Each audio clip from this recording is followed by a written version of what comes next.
서중석의 현대사 이야기 12권 파트 1.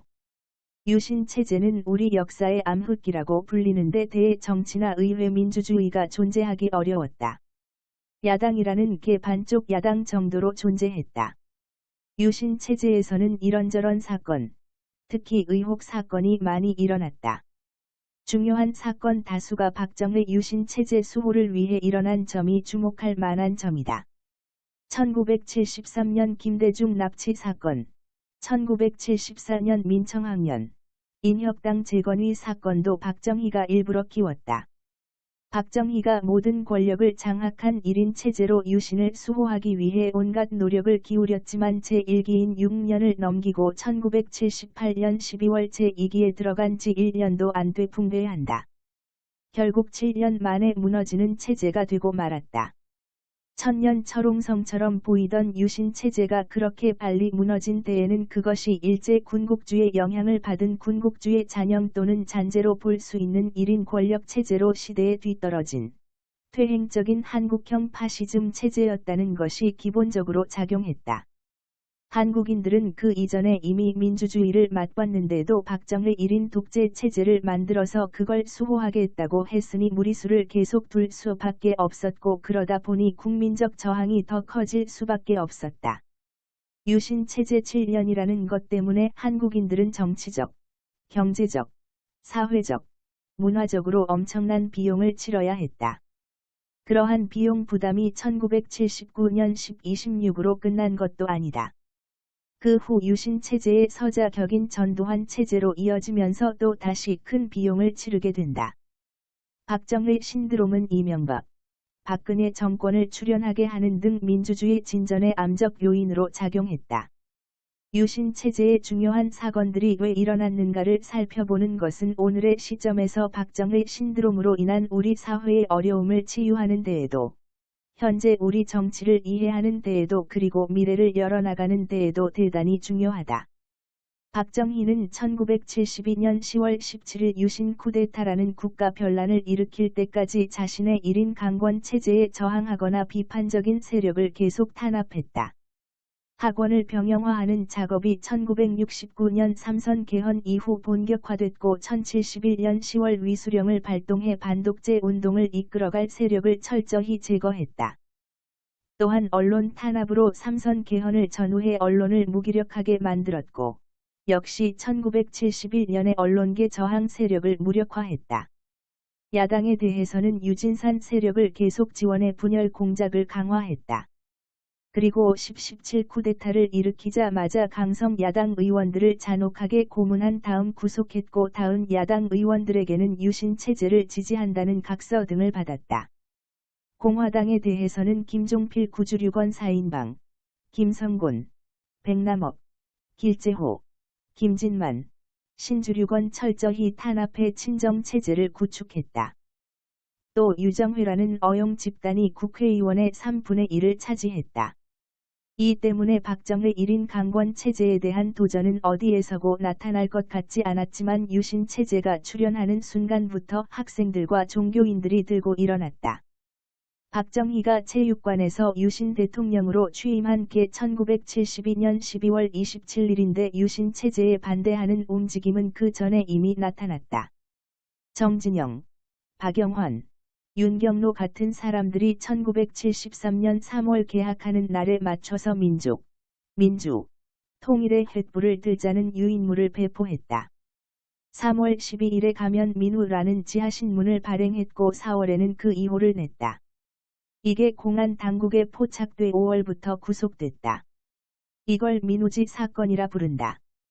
중앙정보부는 노동운동가이자 통일운동을 열심히 한 김낙중을 이 사건에 끌어들여 간첩단 사건을 만들었다. 그해 11월 김낙중은 내란 선동, 국가보안법 위반, 간첩 등의 죄목으로 징역 7년을 받았다. 이러한 민우지 사건에 이어서 고려대에서 또 사건이 터졌는데 이 사건의 이름은 아주 특이했다. 이른바 검은 10월단 사건이다. 고려대에서는 삼선 개헌 때부터 두 개의 큰 서클이 있었다. 하나는 한맥이고 하나는 한사회, 한국민족사상연구회였다.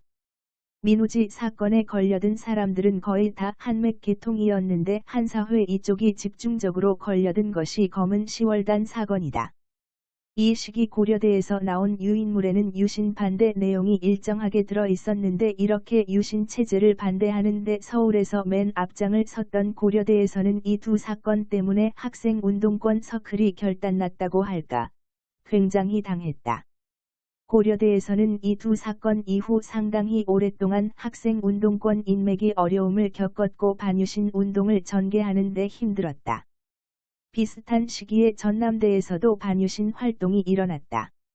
전남대에서는 나중에 민청학년 사건으로 많이 알려지게 되는 이강, 김정길과 나중에 열혈 시인으로 널리 사랑받게 되는 김남주 같은 학생들이 1072년 12월 최초의 반유신 지하신문인 함성을 만들어서 이걸 12월 10일 아침 광주의 여러 대학과 고등학교에 살포했다.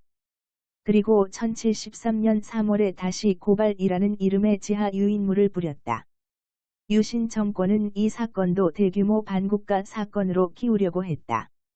개신교의 민주화운동 동참의 계기 대쉬 부활절 사건 1973년 남산 부활절 연합 예배 사건은 개신교가 민주화운동에 뛰어드는 데 중요한 계기가 되는 사건이다. 이 예배가 끝날 무렵 야외 음악당 광장 한 귀퉁이에서 젊은 사람들이 전단을 나눠주고 싹 사라졌는데 이 전단에는 회개하라. 위정자여. 주여. 어리석은 왕을 불쌍히 여기소서 같은 문구가 적혀 있었다. 당국은 60여 일이 지난 6월 29일에 와서 제1교회 박형규 목사, 권호경 전도사를 체포했다. 그 다음 날인 6월 30일에는 나중에 인권운동가로 활약하게 되는 김동완 전도사를 서빙고 호텔이라고 불리던 육군 보안사령부 취조실로 잡아갔다. 박형규 목사, 한국기독교교회 협의회에서 활동을 많이 하게 되는 권호경 전도사, 그리고 다른 두 사람, 이렇게 모두 4사람을 내란 예비 음모 혐의로 구속했다. 그러자 한국기독교교회 협의회는 박형규 목사 사건 조사위원회를 조직했고 개신교 쪽뿐만 아니라 가톨릭 쪽까지 가담한 초교파적인 대책위원회가 구성됐다. 8월 19일 재판이 시작됐는데 빠른 속도로 진행됐다. 박 목사 권 전도사에게 징역 2년이 선고됐는데 판결 이틀 후인 27일 보석으로 전부 석방됐다. 박형규 목사는 이때부터 개신교에서 민주화 운동을 대표하는 상징적 인물로 떠오르게 된다. 박정희의 지시나 묵인 없이 김대중을 납치할 수 있었을까? 유신 시대 최대 사건이라고 볼 수 있는 김대중 납치 사건이 1973년 8월에 일어난다. 김대중 납치 사건은 국내외적으로 엄청난 반향을 불러일으켰다. 김대중은 야당의 주요 인사였을 뿐 아니라 1971년 대선 때 사실 지독한 지방생만 없었더라면 당선되었을 사람, 박정희 이후에 정치를 맡을 만한 사람이라는 평가를 받던 위치에 있는 인물이었다. 그렇기 때문에 김대중 납치 사건이 국내외에 몰고 온 파장은 대단히 클 수밖에 없었다. 이 사건은 유신 체제를 뒤흔드는 계기로 작용했다. 국내에서 김대중 납치 사건을 계기로 해서 반유신 운동이 광범위하게 일어나게 된다. 뿐만 아니라 유신 쿠데타를 일으킨 명분으로 평화적 남북 통일이 있었는데 김대중 납치 사건을 문제 삼아 북쪽에서 1972년 7.4 남북 공동성명 후 이어진 남북 관계를 더 이상 계속할 수 없다고 나오게 된다. 국제적으로도 미국과 일본뿐만 아니라 유럽을 비롯해 전 세계적으로 현대 사회에서 저런 유신 체제가 있을 수 있는 것인가 걱정하며 한국이 세계에서 제일 문제가 심각한 야만 사회인 것처럼 알려지고 주장되었다.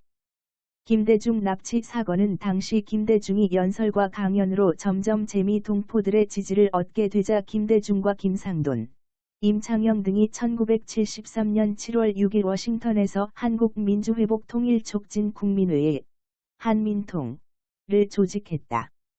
김대중은 7월 10일 미국을 출발해 다시 일본에 와서 한민통 일본 본부 조직에 착수했고 8월 15일 도쿄에서 창립대회를 열기로 했다. 납치 사건은 김대중을 중심으로 반유신 활동이 조직화될 때 일어났다. 미국에서 활발하게 반유신 활동을 하던 김대중이 일본으로 오자 중앙정보부 해외공작단장 윤진원과 일본 주재 한국대사관의 1등 서기관이던 김동우는 1973년 7월 21일부터 구체적으로 행동에 들어갔다. 신변의 안전 때문에 숙소를 자주 바꾸던 김대중을 감시하던 중주일공사 김재권이 중요한 정보를 입수했다. 이 사람은 중앙정보부의 일본 현지 총책이었고 이명박 박근혜 정부 때 주한 미국 대사를 지낸 그리고 2018년 북미 회담과 관련해서는 실무회담 미국 측 대표로 활동한 성 김의 아버지다. 8월 8일 김대중이 양일동을 만나기 위해 양일동의 숙소인 도쿄 그랜드 팔레스 호텔 2211호를 방문한다는 정보를 중앙정보부에서 알아냈다. 그리고 6명의 사내들이 김대중을 덮쳤다. 살해할 계획이었던 듯 하지만 그때 김대중이 김경인 의원과 함께 있었기 때문에 죽이지는 못했다. 예상치 못한 뜻밖의 사태에 행동되는 대형 배낭, 밧줄 등 물품을 제대로 챙기지 못하고 현장에 여러 가지 유류품을 남겨놓은 채 김대중을 성급히 지하로 끌고 갔고 대기하던 승용차에 태워 이동했다. 해안가로 가서 모터보트로 갈아타고 이동하다가 다시 커다란 배, 중앙정보부의 용금호, 로 옮겼다. 납치한 김대중을 실은 용금호는 8월 9일 일본 오사카를 떠나 10일 밤 부산항 외곽에 도착했다. 배에서 11일 낮을 보낸 후 11일 밤에 하선의 의사에게 김대중을 간단히 진찰하게 했다. 그런 다음에 김대중을 구급차에 태워 서울의 중앙정보부 안가로 데려갔다. 8월 13일 밤 동교동 자택에 데려다 주었다. 김대중 납치 사건에서 사람들이 제일 궁금하게 여긴 것은 누가 납치를 지시했느냐 하는 것이다. 납치를 지시한 최고 윗선은 박정희가 아니겠는가 하는 주장들이 많다.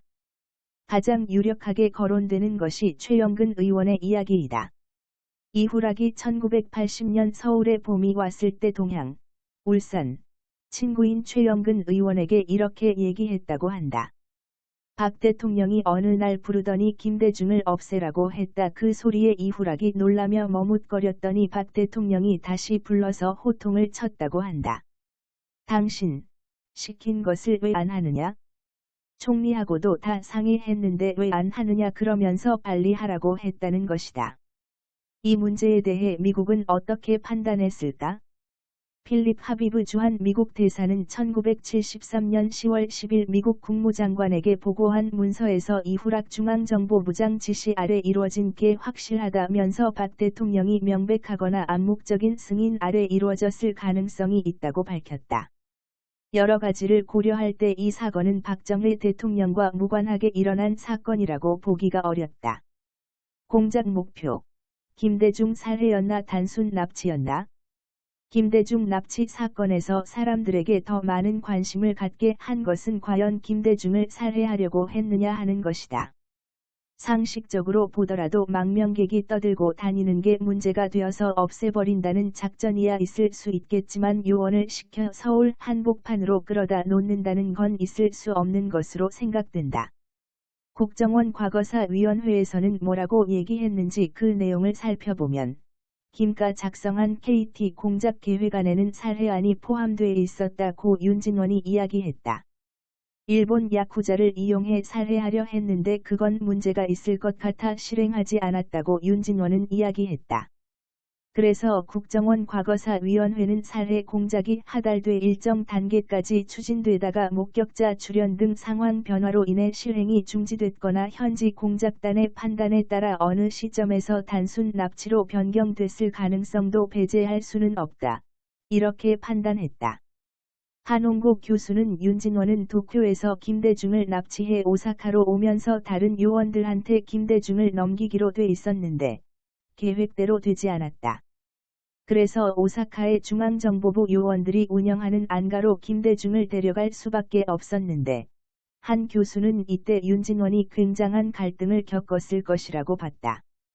자신의 손으로 처리할 수 있었지만 그러니까 토막살인을 하기에 충분한 시간이 있었지만 김대중을 자기 손으로 살해한다는 건 너무나 큰 부담을 지는 일이 아니냐고 생각해서 윤진원은 자신이 일본을 빠져나올 때 쓰려고 대기시켜놨던 용금호에 김대중을 실어 보내고 자신은 일본에서 잠적한 것이라고 한 교수는 썼다. 김대중 납치가 공작의 궁극적인 목표였다면 윤진원은 의기양양하게 김대중을 잡아다가 자신이 직접 이후락이나 박정희한테 바쳤을 것 아닌가? 그런데 잠적한 것은 무엇 때문이었겠느냐? 이렇게 판단한 것이다. 그런데 윤진원이 자기 손으로 김대중을 처리하지 않은 그 부분은 결국 이후락이나 박정희한테도 같은 것 아니겠느냐고 한홍구 교수는 지적했다. 그러면서 김대중이 살아날 수 있었던 건 다른 사람이 살해하지 않고 자기 자신이 살해하는 것은 피하려고 했기 때문이라는 설명인데, 윤진원뿐만 아니라 이후락도, 박정희도 자기 손에 피를 묻히기는 싫어했기 때문이라는 것이다. 이 납치 사건의 또 하나의 큰 특징은 한국 정부뿐만 아니라 일본 정부도 참으로 납득하기 어려운 태도를 계속 보여줬다는 것이다. 일본 정부는 미국 정부와 다른 태도를 취했다. 미국은 이 사건이 난 직후부터 이건 한국중앙정보부가 한 짓이라고 하면서 김대중을 죽이지 못하도록 조치를 취했다. 그런데도 일본 정부는 그렇지 않았다. 일본 경찰이 김대중 살해 또는 납치 계획에 대해 전혀 몰랐다는 것도 이해하기 어렵다. 또 대낮에 일어난 사건으로 김대중 비서들이 일본 경찰서에 납치 신고를 한 것이 1973년 8월 8일 오후 2시 40분경이다. 그러니 아무리 늦어도 그때쯤에는 일본 경찰이 김대중 살해 또는 납치라는 일본 열도를 수년간 진동시킬 엄청난 사건에 대해 알았는데 그에 상응하는 조치를 취했다고 볼 만한 것이 없다. 항공편으로 김대중을 데리고 빠져나가는 것은 거의 불가능하기 때문에 해상으로 나갈 경우를 예상해서 해상 경계 강화나 검색 등의 조치를 취했어야 하는데 그렇게 하지 않았다. 용금호가 출항해 그 긴 일본 해역을 빠져나와 10일 밤 부산항 외곽에 도착할 때까지도 별다른 조치가 없었던 것 같다.